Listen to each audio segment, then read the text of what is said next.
Drug dealers anonymous. Find me in the club, bottle full of bub. Mama, I got what you need if you need to feel the buzz. And damn, homie, in high school you was the man, homie. Capping to you, I got. Yeah. I run New York. Your tracks, I'm a savage, I damage anybody tryna front on my clip. G, you net. We all know 50 Cent's a legend in the rap game, and we also know that he survived being shot 9 times. But before I go into that, let's start from the beginning. Curtis Jackson, better known as 50 Cent, was born on July 6, 1975, in South Jamaica, New York, which is a neighborhood of Queens. It is a tough neighborhood plagued by gang violence. It is also the birthplace to many rappers, including LL Cool J and the female trio Salt and Pepper. 50 Cent was surrounded by violence from the day he was born. His mother, Sabrina Jackson, was only 15 years old when she gave birth to 50 Cent, and he never knew his father. She turned to dealing drugs in order to support her son, and eventually became one of the most feared drug dealers in Queens. Sabrina was killed when someone went home with her and put something in her drink that left her unconscious. They closed all the windows and turned the gas on and left her for dead. She was only 23 when she died. My mom had me at 15, so it felt like the only real option would be to actually hustle at that point from her, I believe. You were 8 years old when your mother was murdered? Yeah. How did you find out? I mean, where were you? My grandmother and them told me. Yeah. What did they say? They told me your mother is not coming home. That she's not gonna come back to pick you up. She's gonna stay with us now. She was like into the streets too, so she hustled. And like, So she sold drugs? yeah, she sold drugs. 50 Cent would have to move with his grandparents. Because they had 9 other children, he spent a lot of time on the streets. By the time he was 12, he was dealing crack. He was used to his mom buying him everything, and with her gone, he had to go get it himself. He also didn't want to burden his grandparents, so he turned to the streets. My grandparents grew up in a time where their kids' shoes cost $10.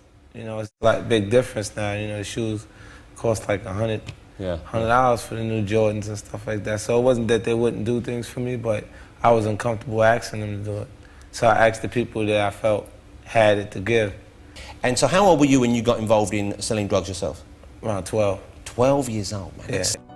At 12, he was only able to hustle from 3 to 6 in the afternoon when his grandparents thought he was in an after-school program. You can't just be out hustling. Like, I had to have my grandparents think I was enrolled in an after-school program. Well, in a way you were. Yeah. At 15, 50 Cent brought his first gun.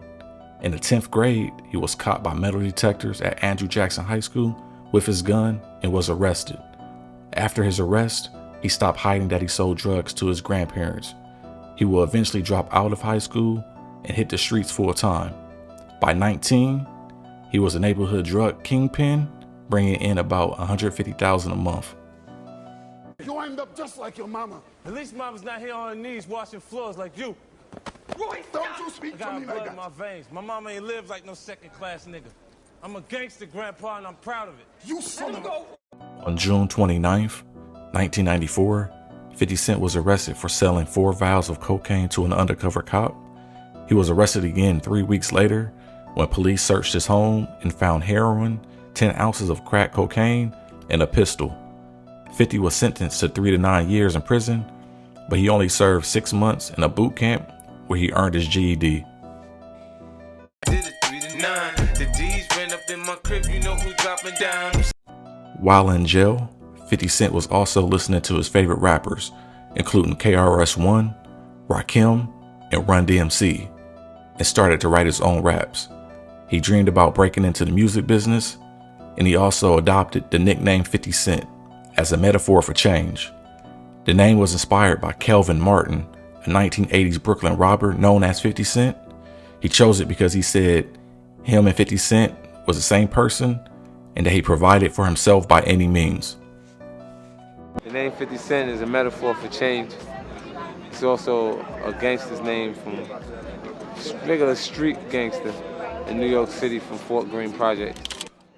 Financially, I exceed where he was at in the street. But every time they say my name in certain environments in New York City, they go, remember 50 Cent? So they remember him. You know what I'm saying? So. After being released from jail, 50 went back to the streets. But after his son Marquise was born, October 13, 1996, 50 Cent knew it was time to make a change and decided to stop dealing drugs and start making music. Because I know you're very anti-drugs now, aren't you? Yeah. My little boy, he's 7 years old. And when he was, when his mother got pregnant with him, I decided to try and do some things differently. 50 began rapping in a friend's basement, where he used turntables to record over instrumentals. In 1996, a friend introduced him to Jam Master Jay, who had his own label, Jam Master Jay Records. Jay taught him how to count bars, write choruses, and structure songs, and how to make records. I always played with rapping. I played around, my man had turntables, we'd be in his basement, instrumentals on the records, and we all rap to him. But I didn't seriously consider being a rapper until I was in a conversation with Jam Master Jay. It's the new era right here. Check my man now, 50 Cent. Did he teach you how to rap, or you just... Now, I knew how to rap, but I never had recorded a song. I didn't know song format, 16 bar. I didn't know how to count bars. Now, the chorus, space, 4 bars, 8 bar hooks, or however you're going to do it. I learned all of that from Jay, working with Jay. But he said that I had the right lyrics. In 1999, 50 left Jam Master Jay, and the platinum-selling producers Trackmasters signed him to Columbia Records. They sent him to an upstate New York studio where he produced 36 songs in 2 weeks, and 18 of those songs were included on his 2000 album, Power of a Dollar. Everybody know how you got signed and everything like that? Yeah, I signed to JMG first. I was signed to Jam Master J Records. I was there for like a year. True. After a while, I got some downtime, like where I wasn't doing nothing. True. Felt like that wasn't where I was supposed to be. So I ran into this other guy, Corey Rooney, and he introduced me to the Trackmasters, and then it just jumped off right away. Like, I was there the first 18 days. I did like 36 records.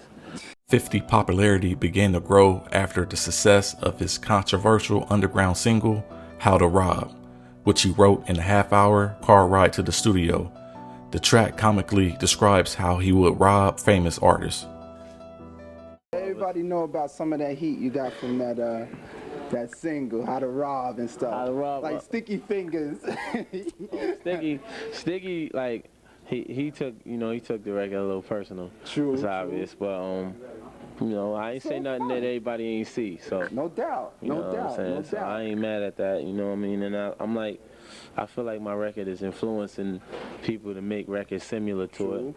Like that Sticky Fingers record, I feel like that's an offspring of my record. True. And Corrupt record, Naming Names, that's my record. They doing my record, it's over. So True. that's cool. They telling me it's hot. You know what I'm saying? How you gonna tell me I'm not hot and you kicking my flow, money. You doing my type, my style, money. That's what you doing. Exclusive. They doing my style, son. I started that. So when is it gonna? He started to make a buzz in the underground scene and started to get attention. In 2002, he will release the song Ghetto Quran, which this song almost cost him his life. He intended to pay homage to guys in the street. He would name drop everybody in the hood, and they didn't take it as him paying homage, but as him snitching. One person who was furious was Kenneth McGriff, better known as Supreme. Respected Preem. For all you slow motherfuckers, I'ma break it down iller. See, Preem was the businessman and Prince was the killer. This song's about you. Click, clack, pow, officer down.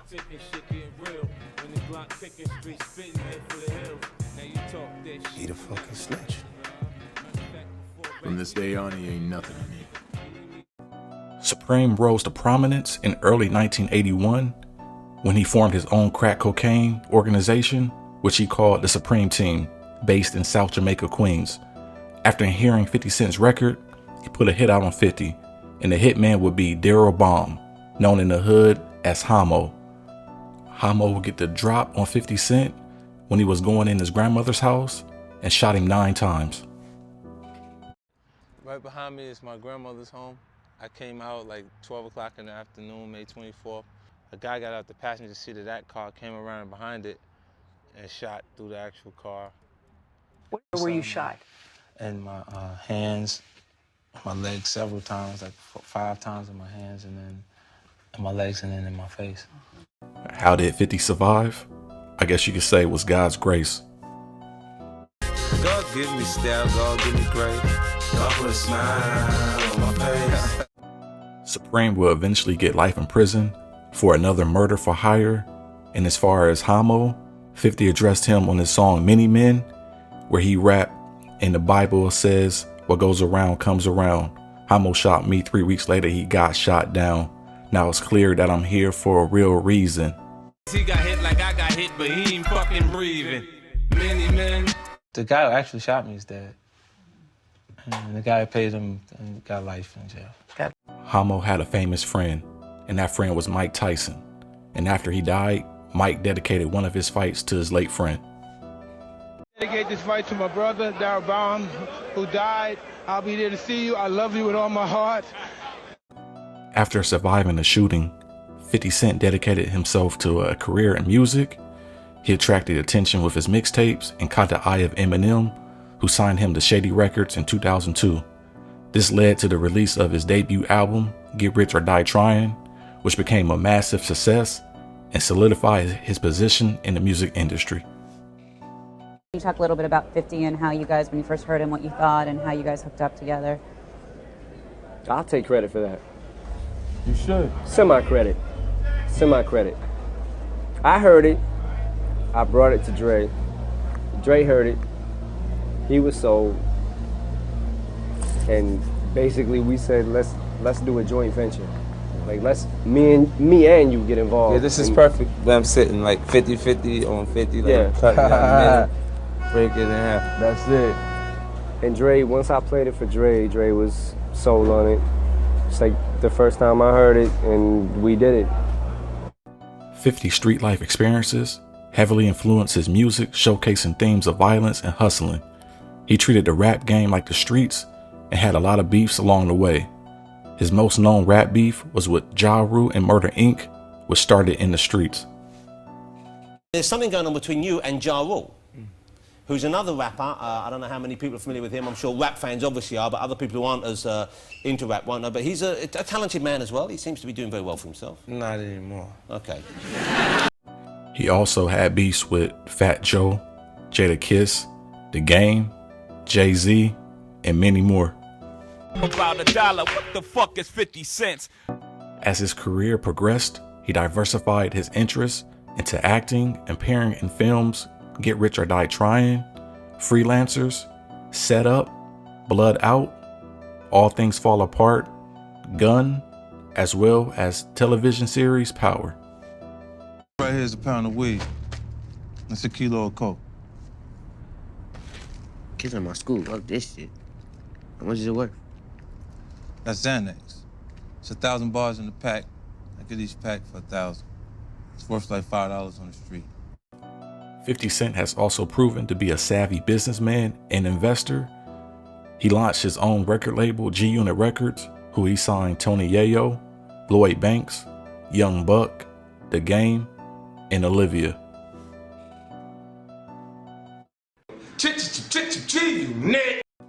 He has also been involved in various entrepreneurial endeavors, including his stake in Vitamin Water, which earned him a fortune.